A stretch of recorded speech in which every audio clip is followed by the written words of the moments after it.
I deliver food for an Asian eatery in my town. It's the best gig I could get at my age simply for the tips alone. My friend and I work there together. We are actually the only two who are Asians. My friend usually works the counter and takes phone calls. I usually do deliveries, and that's the way I like it.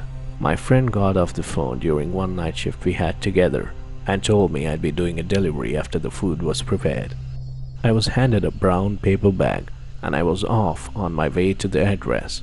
That address led me to some small dirty driveway off the main road onto an enclosed property, and the house seemed to be closed off, given that there wasn't a single light on in there and how high the grass was. I called my friend back at the restaurant, and he gave the phone to his boss.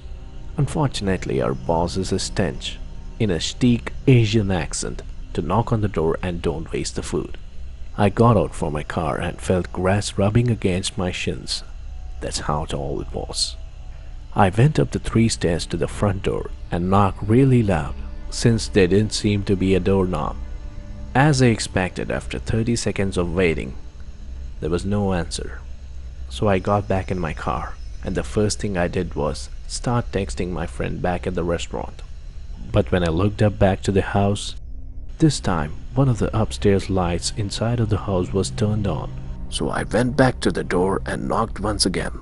Only on the first knock, the door pushed open slightly. Someone had opened the door, but there was nobody standing next to the door. I pushed the door open a little more and called out, "Hello." My voice echoed through the empty house. I was waiting to hear footsteps come to the door, but they never did. Obviously, someone had to have opened the door, so if they weren't going to come to the door, I had to assume they wanted me to come in. I stepped into the house as my shoes made the wood floor creak. I called out one more time, and this time someone replied back. I heard the words "Aquí arriba" now.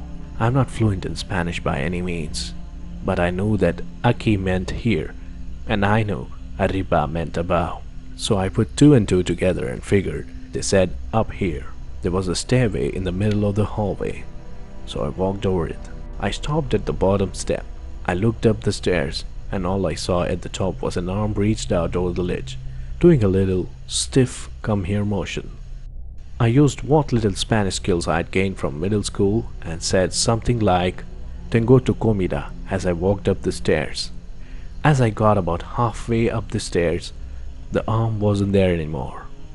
I got to the top for whoever was just standing by the ledge over the stairs, and I noticed through the tiniest amount of light that the person was now inside a bedroom with the lights turned off. But I didn't see the actual person once again. All I saw was the person's arm doing the same come here motion. It's as if anything about the person's elbow was faded to black in that room. It was such an eerie sight. I knew for certain that I wasn't going in that room though. So I said firmly with confidence, "Buddy, I'm not going in there. You come out here with money or I'll leave." Suddenly the arm pulled away into the darkness of the room ahead of me, and after a few seconds of standing there in silence, I was hit by a flying object. It happened so fast that it took me a few moments to realize just being hit with a stiff, severed arm. It wasn't some plastic Halloween toy. It was a real arm. I ran down the stairs with the food still in my hand and got back to my car.